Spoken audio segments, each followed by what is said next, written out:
ओम शांति। 15/4/2025 के ईश्वरीय महावाक्य। बाप दादा मधुबन। आज प्यारे प्यारे मीठे बाबा ने प्यारे प्यारे बच्चों से कहा, मीठे बच्चे, बाप तुम रूहों से रूहानियत करते हैं। तुम आए हो बाप के पास 21 जन्मों के लिए अपनी लाइफ इंश्योरेंस करने। तुम्हारी लाइफ ऐसी इंश्योर होती है तो तुम अमर बन जाते हो। मीठे बच्चे, बाप तुम रूहों से रूह रिहान करते हैं। तुम आए हो बाप के पास 21 जन्मों के लिए अपनी लाइफ इंश्योर करने। तुम्हारी लाइफ ऐसी इंश्योर होती है तो तुम अमर बन जाते हो। प्रश्न, मनुष्य भी अपनी लाइफ इंश्योर कराते और तुम बच्चे भी, दोनों में अंतर क्या है? मनुष्य भी अपनी लाइफ इंश्योर कराते और तुम बच्चे भी, दोनों में अंतर क्या है? उत्तर, मनुष्य अपनी लाइफ इंश्योर कराते कि मर जाएं तो परिवार वालों को पैसा मिले। तुम बच्चे इंश्योर करते हो कि 21 जन्म हम मरे ही नहीं, अमर बन जाएं। सतयुग में कोई इंश्योर कंपनियां होती नहीं। अभी तुम अपनी लाइफ इंश्योर कर देते हो, फिर कभी मरेंगे नहीं। यह खुशी रहनी चाहिए। गीत। यह कौन आज आया सवेरे। ओम शांति। रूहानी बाप बैठ रूहानी बच्चों से रूह रिहान करते हैं। तुम बच्चे जानते हो बाप हमको अभी 21 जन्म तो क्या 40-50 जन्मों के लिए इंश्योर कर रहे हैं। वो लोग इंश्योर करते हैं कि मर जाएं तो उनके परिवार को पैसा मिले। तुम इंश्योर करते हो 21 जन्मों के लिए मरे ही नहीं, अमर बनाते हैं ना। तुम अमर थे, मूल वतन भी अमर लोक है। वहाँ मरने जीने की बात नहीं रहती। वो है आत्माओं का निवास स्थान। अब यह रूह रिहान बाप अपने बच्चों से करते हैं और कोई से नहीं करते। जो रूह अपने को जानती है उनसे ही बात करते हैं। बाकी और कोई बाप की भाषा को समझेंगे नहीं। प्रदर्शनी में इतने आते हैं, तुम्हारी भाषा को समझते हैं क्या? कोई मुश्किल थोड़ा समझाते हैं। तुमको भी समझाते समझाते कितने वर्ष हुए हैं, तो भी कितने थोड़े समझते हैं। है भी सेकंड में समझने की बात। हम आत्माएं जो पावन थी वही पतित बनी है। फिर हमको पावन बनना है। उसके लिए स्वीट फादर को याद करना है। तुमको समझाते समझाते कितने वर्ष हुए हैं, तो भी कितने थोड़े समझते हैं। है भी सेकंड में समझने की बात। हम आत्माएं जो पावन थी वही पतित बनी है। फिर हमको पावन बनना है। उसके लिए स्वीट फादर को याद करना है। उनसे स्वीट और कोई चीज़ होती नहीं। इस याद करने से ही माया के विघ्न पड़ते हैं।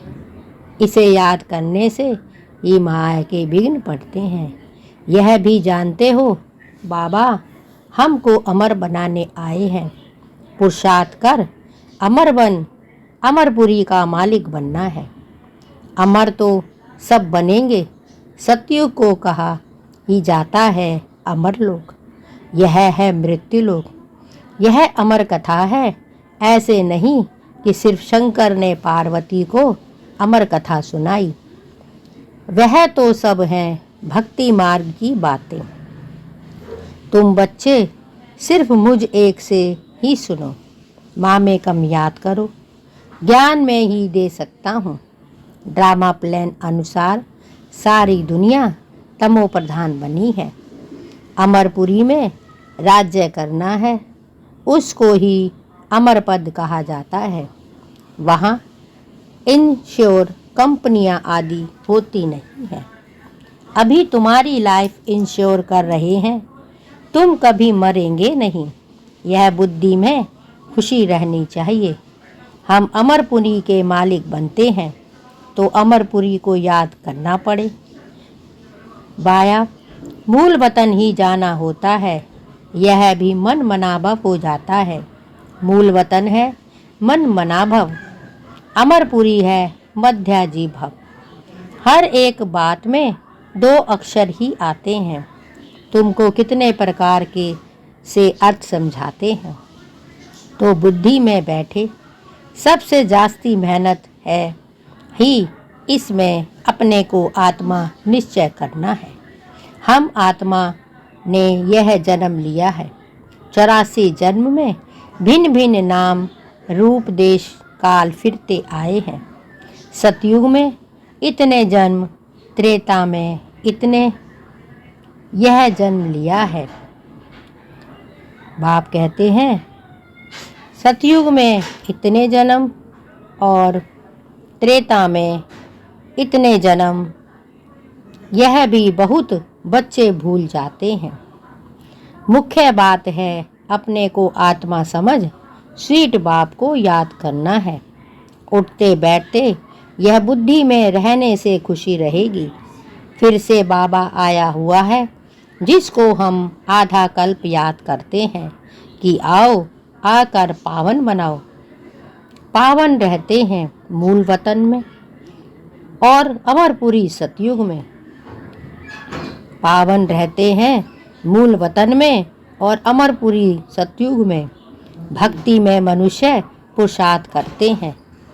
मुक्ति में व कृष्णपुरी में जाने के लिए, मुक्ति कहो अथवा निर्माण धाम कहो, वानप्रस्थ अक्षर करेक्ट है। वानप्रस्थ ही तो शहर में ही रहते हैं। सन्यासी लोग तो घर बार छोड़ जंगल में चले जाते हैं। आजकल के वानप्रस्थियों में कोई दम नहीं होता। अपना अपना पाठ सब बजाते हैं। आवागमन से कभी छूटता नहीं है। इस समय करोड़ों मनुष्य हैं और भी आते रहेंगे, पुनर्जन्म लेते रहेंगे। फिर फर्स्ट क्लास प्योर खाली होगा। मूल वतन है फर्स्ट फ्लोर और सूक्ष्म वतन है सेकंड फ्लोर। बाप कहते हैं अपना अपना सब पाठ बजाते हैं। आवागमन से कभी छूटता नहीं है। इस समय करोड़ों मनुष्य हैं और भी आते रहेंगे, पुनर्जन्म लेते रहेंगे। फिर फर्स्ट फ्लोर खाली होगा। मूल वतन है फर्स्ट फ्लोर और सूक्ष्म वतन है सेकंड फ्लोर। यह है थर्ड फ्लोर अथवा इनको ग्राउंड फ्लोर कहो। दूसरा कोई फ्लोर है ही नहीं। वह समझते हैं स्टार्स में भी दुनिया है, ऐसे है नहीं। फर्स्ट फ्लोर में आत्माएं रहती हैं। बाकी मनुष्य के लिए तो यह दुनिया है। तुम बेहद के बैरागी बच्चे हो। तुम्हें इस पुरानी दुनिया में रहते हुए भी इन आँखों से सब कुछ देखते हुए भी नहीं देखना है। यह है मुख्य पुरुषार्थ, क्योंकि यह सब खत्म हो जाएगा। ऐसे नहीं कि संसार बना ही नहीं है, बना हुआ है, परंतु उनसे वैराग्य हो जाता, अर्थात सारी पुरानी दुनिया से वैराग्य। भक्ति, ज्ञान और वैराग्य। भक्ति के बाद है ज्ञान, फिर भक्ति का वैराग्य हो जाता है। बुद्धि से समझते हो कि यह पुरानी दुनिया है, यह हमारा अंतिम जन्म है, अभी सबको वापिस जाना है। छोटे बच्चों को भी शिव बाबा की याद दिलानी है। उल्टे सुल्टे खान पान आदि की कोई आदत नहीं डालनी चाहिए।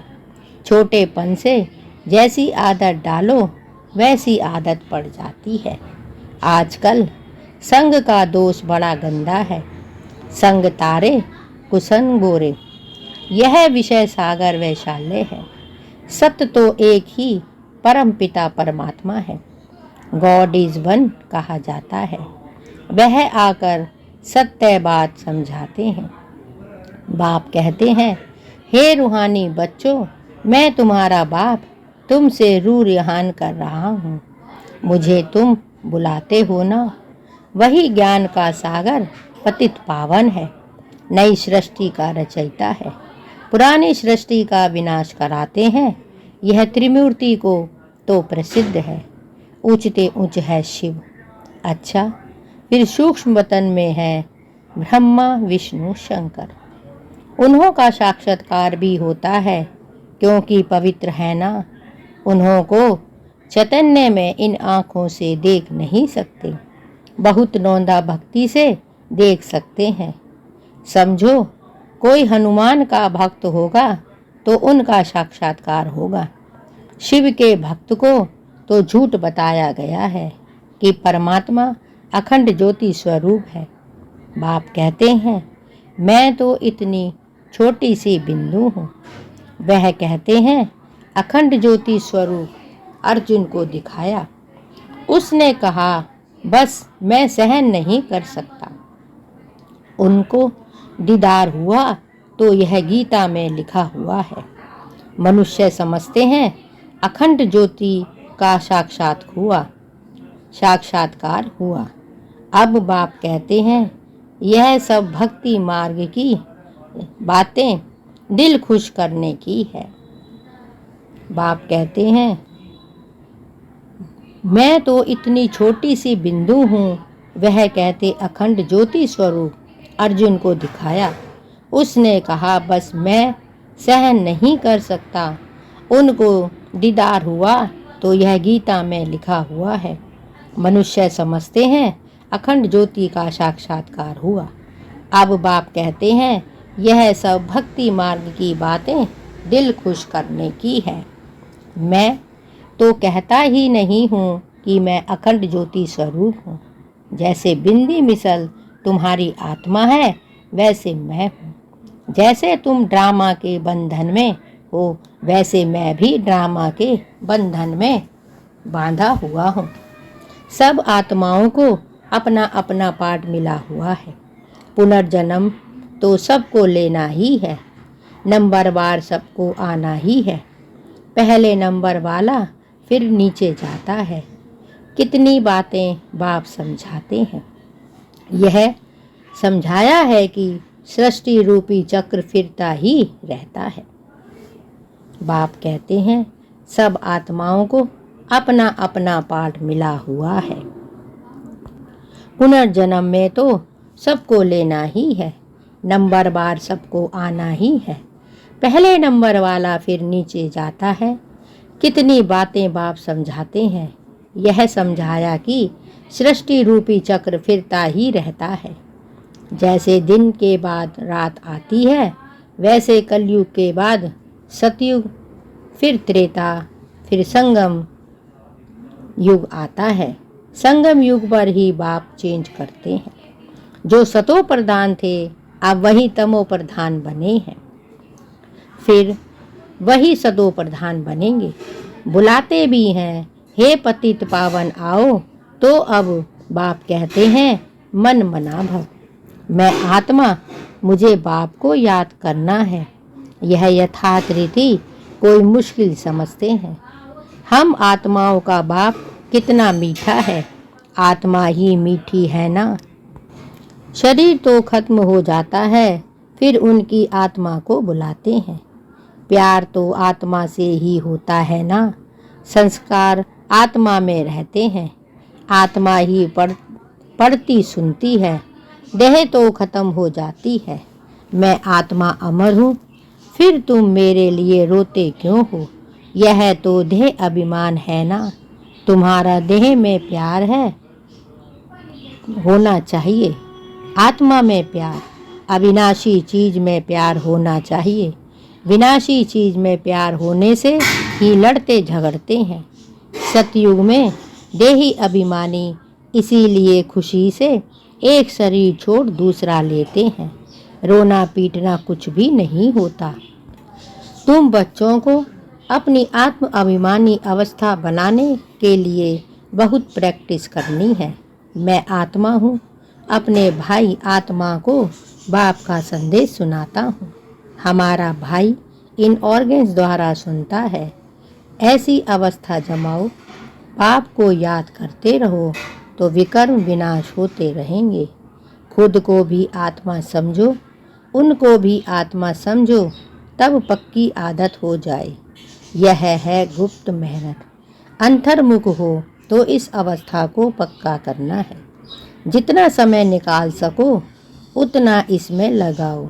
8 घंटा तो धंधा आदि भल करो, नींद भी करो, बाकी इसमें लगाओ। 8 घंटा तक पहुंचना है, तब तुमको बहुत खुशी रहेगी। पतित पावन बाप कहते हैं, मुझे याद करो तो तुम्हारे विकर्म विनाश हो। ज्ञान तुमको अभी ही संगम पर मिलता है। महिमा सारी इस सतयुग की है, जबकि बाप बैठ तुमको ज्ञान समझाते हैं। इसमें स्थूल कोई बात नहीं। यह जो तुम लिखते हो वह सब खत्म हो जाएगा। नोट भी इसीलिए करते हैं तो पॉइंट नोट होने से याद रहेगी। कोई की बुद्धि तीखी होती है तो बुद्धि में याद रहती है। नंबरवार तो है ना, मुख्य बात बाप को याद करना है और सृष्टि चक्र को याद करना है। कोई विकर्म नहीं करना। गृहस्थ व्यवहार में रहना है, पवित्र जरूर बनना है। कई गंदे ख्यालात वाले बच्चे समझते हैं हमको यह फलानी बहुत अच्छी लगती है, इनसे हम गंधर्वी विवाह कर लें। परंतु यह गंधर्वी विवाह तो कब कराते हैं, जबकि मित्र संबंधी आदि बहुत तंग करते हैं। तो उनको बचाने के लिए ऐसे थोड़े ही सब कहेंगे हम गंधर्वी विवाह करेंगे। वह कभी रह नहीं सकेंगे, पहले दिन ही जाकर गटर में पड़ेंगे। नाम रूप में दिल जाती है, यह तो बड़ी खराब बात है।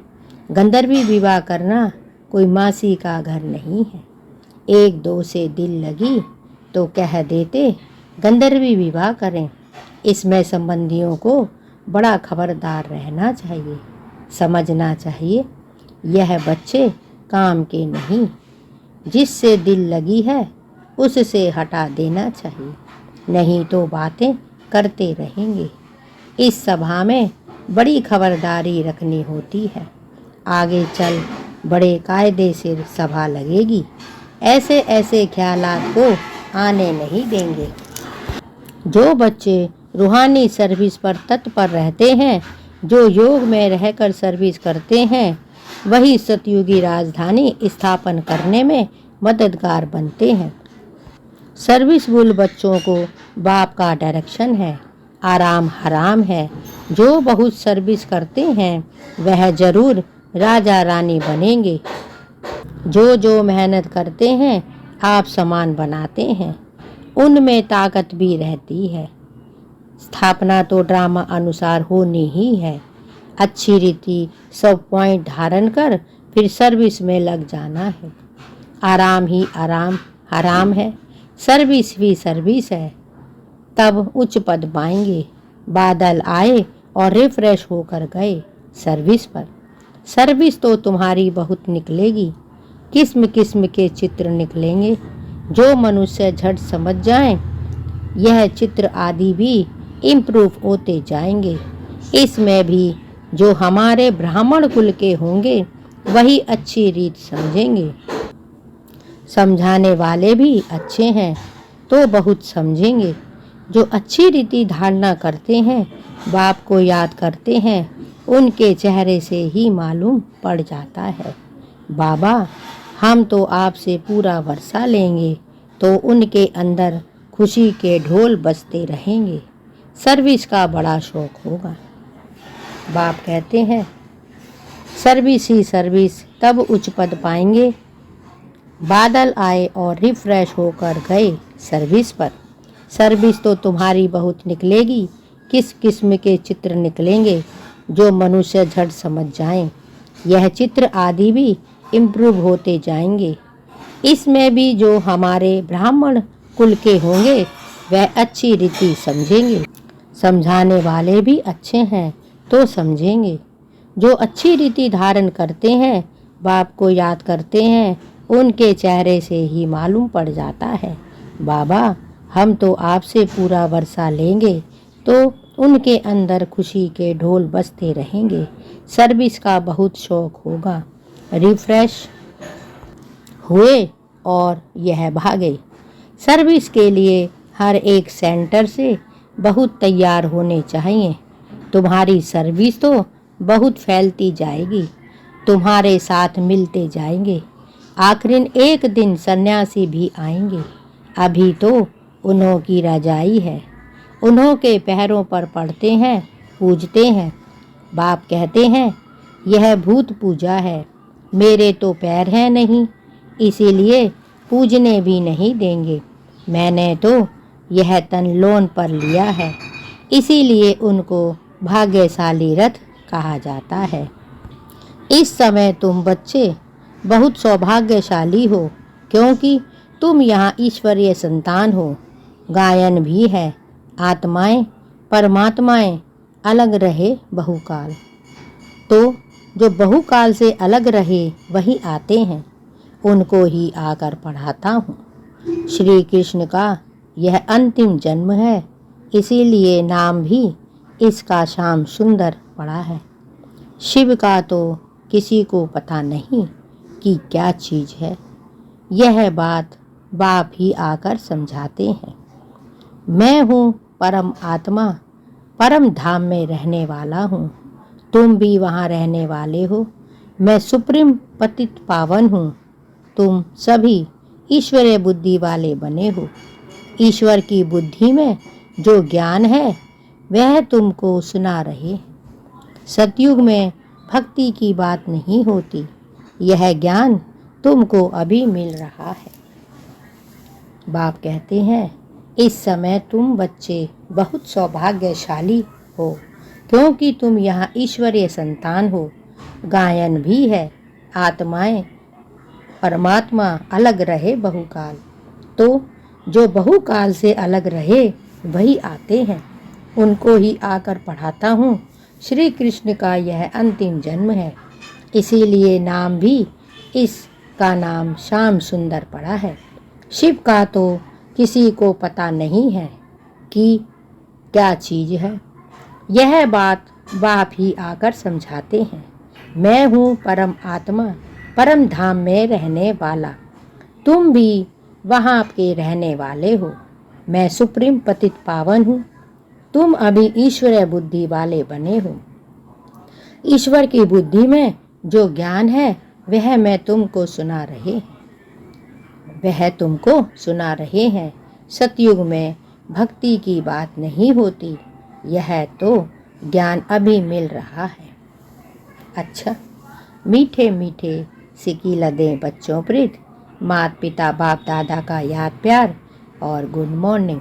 रूहानी बाप की रूहानी बच्चों को नमस्ते, और हम सब रूहानी बच्चों की रूहानी माता पिता बाप दादा को याद प्यार, गुड मॉर्निंग और नमस्ते। धारणा के लिए मुख्य सार। 1. अंतर्मुखी होकर अपनी अवस्था को जमाना है, अभ्यास करना है। मैं आत्मा हूँ, अपने भाई आत्मा को बाप का संदेश देता हूँ। ऐसा आत्म अभिमानी बनने की गुप्त मेहनत करनी है। अंतर्मुखी होकर अपनी अवस्था को जमाना है, अभ्यास करना है। मैं आत्मा हूँ, अपने भाई आत्मा को बाप का संदेश देता हूँ। ऐसा आत्म अभिमानी बनने की गुप्त सेवा करनी है। 2. रूहानी सर्विस का शौक रखना है। आप सामान बनाने की मेहनत करनी है। संग का दोष बड़ा गंदा है, उससे अपने को संभालना है। उल्टे खान पान की आदत नहीं डालनी है। रूहानी सर्विस का शौक़ रखना है। आप सामान बनाने की मेहनत करनी है। संग का दोष बड़ा गंदा है, उससे अपने को संभालना है। उल्टे खान पान की आदत नहीं डालनी है।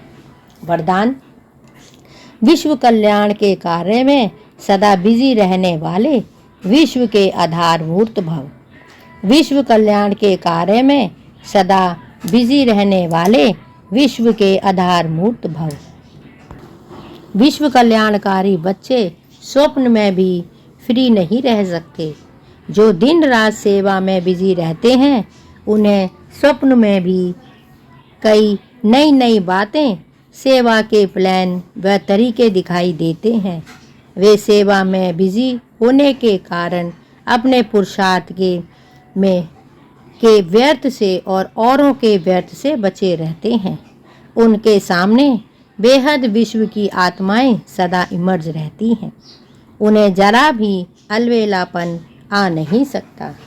ऐसे सेवाधारी बच्चों को आधार मूर्त बनने का वरदान प्राप्त हो जाता है। विश्व कल्याणकारी बच्चे स्वप्न में भी फ्री नहीं रह सकते। जो दिन रात सेवा में बिजी रहते हैं, उन्हें स्वप्न में भी कई नई नई बातें, सेवा के प्लान व तरीके दिखाई देते हैं। वे सेवा में बिजी होने के कारण अपने पुरुषार्थ के व्यर्थ से औरों को भी व्यर्थ से बचाते रहते हैं। उनके सामने बेहद विश्व की आत्माएं सदा इमर्ज रहती हैं। उन्हें जरा भी अलवेलापन आ नहीं सकता। ऐसे सेवाधारी बच्चों को आधार मूर्त बनने का वरदान प्राप्त हो जाता है। स्लोगन: संगम युग का एक एक सेकंड वर्षों के समान है, इसीलिए अलवेलेपन में समय नहीं गवाओ। संगम युग का एक एक सेकंड वर्षों के समान है, इसीलिए अलवेलेपन में समय नहीं गवाओ। अव्यक्त इशारे: कंबाइंड रूप की स्मृति से सदा विजयी बनो। कंबाइंड रूप की स्मृति से सदा विजयी बनो। जिसके साथ स्वयं सर्वशक्तिमान बाप कंबाइंड है, सर्वशक्तियाँ स्वतः उसके साथ होंगी। जहाँ सर्वशक्तियाँ हैं, वहाँ सफलता ना हो, यह असंभव है। कोई अच्छा साथी लौकिक में भी मिल जाता है तो उसको छोड़ नहीं सकते। यह तो अविनाशी साथी है, कभी धोखा देने वाला साथी नहीं है। सदा ही साथ निभाने वाला साथी है, तो सदा साथ साथ रहो। जिसके साथ स्वयं सर्वशक्तिमान बाप कंबाइंड है, सर्वशक्तियाँ स्वतः उनके साथ होंगी। जहाँ सर्वशक्तियाँ हैं, वहाँ सफलता ना मिले, यह तो असंभव है। कोई अच्छा साथी लौकिक में भी मिल जाता है तो उसको छोड़ नहीं सकते। ये तो अविनाशी साथी है, कभी धोखा देने वाला साथी नहीं है। सदा ही साथ निभाने वाला साथी है, तो सदा साथ साथ रहो। यह थे बाबा के आज के अनमोल मधुर महावाक्य। शुक्रिया बाबा, शुक्रिया, आपका बहुत बहुत शुक्रिया। ओम शांति, ओम शांति, ओम शांति।